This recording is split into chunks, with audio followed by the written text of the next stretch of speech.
I want to talk about 3 keys, and I'm going to tell some stories as we talk through this, just based on our experience and what we've seen working with businesses. 3 keys to really think about how to create an ultimate growth advantage through people. The first key, and I'm not going to overcomplicate this, is we need to shift our perspective. The advantage that startups have is we're nimble. Right? We are agile. We can change and adjust as market conditions change or as the competition changes. But again, we have to make sure that change is managed and that we're doing it the right way, but we also have to seek out different perspectives. How many of you have been or have worked with an entrepreneur who thought they had it all figured out and they knew what they were doing? Oh, this man down here who's chuckling so hard he can barely sit in his seat. Are you the person or have you just worked with the person? We won't make you name names. It's okay. We all know. I mean, my family understands my crazy just enough, to love me for it, I think, most days.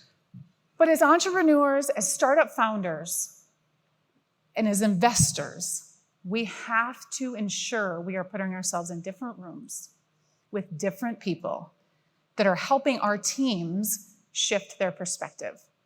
And I want to give you a real-time example in the past couple years that we saw. Now, this is not a startup example, but you're going to understand why I'm sharing it when the story's over. So I want to talk about Lakeview Industries. Has anyone here heard of Lakeview Industries? One in the back? All right, awesome, sweet. Lakeview Industries is a 40-year-old family business located in a very unassuming industrial park in Chaska, Minnesota. They are a business that has grown steadily, slowly, but steadily over the years, just doing what they thought was right. And on a Friday in March of 2020, anybody remember what happened on a Friday in March of 2020? When Governor Walz declared the state, everything that was happening in the state was closing down. Lakeview was just like every other business in town, just like all of us. We had no idea how long. We had no idea what to do. We had never been in this situation before. So they sent everybody home on Friday, and the executive team committed to coming together that Saturday morning safely and figuring out what they were going to do. They have 200 employees. Are we furloughing them? Are we keeping them? They had all the same decisions that a lot of us had that day.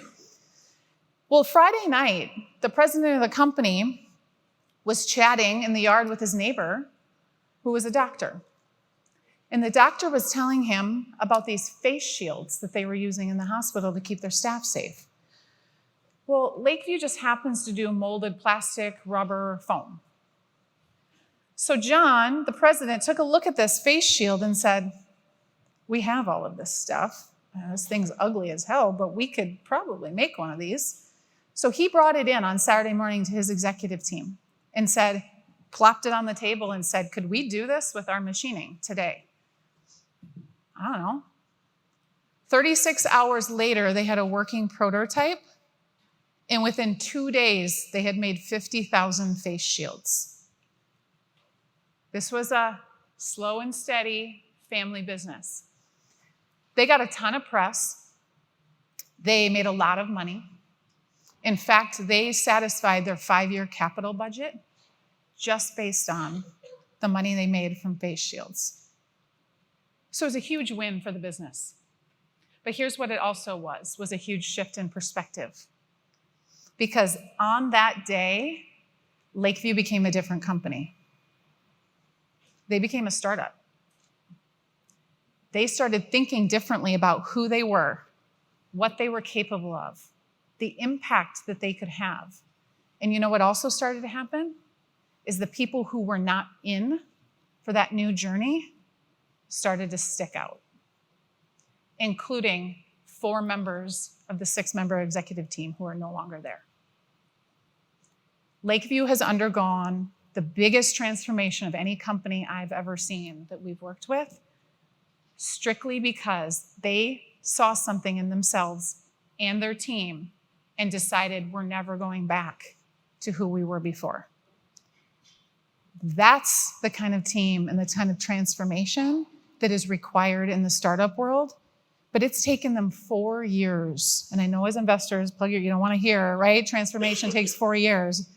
But it's taken them 4 years to get back to some semblance of like, we feel like we're stable now because there was so much change that needed to happen. But they would never want to be the company that they were before. So it is in our best interest. It is a requirement for all of us who are coaching and mentoring and leading others to ensure we are challenging their thinking, right? We are challenging their beliefs and the judgments and the things we think we can do and the things we can't do. Because that's where actual growth comes from, and that's how you create a team that will run through walls for an organization because they are tied and they want to be part of something that's bigger than themselves. So the first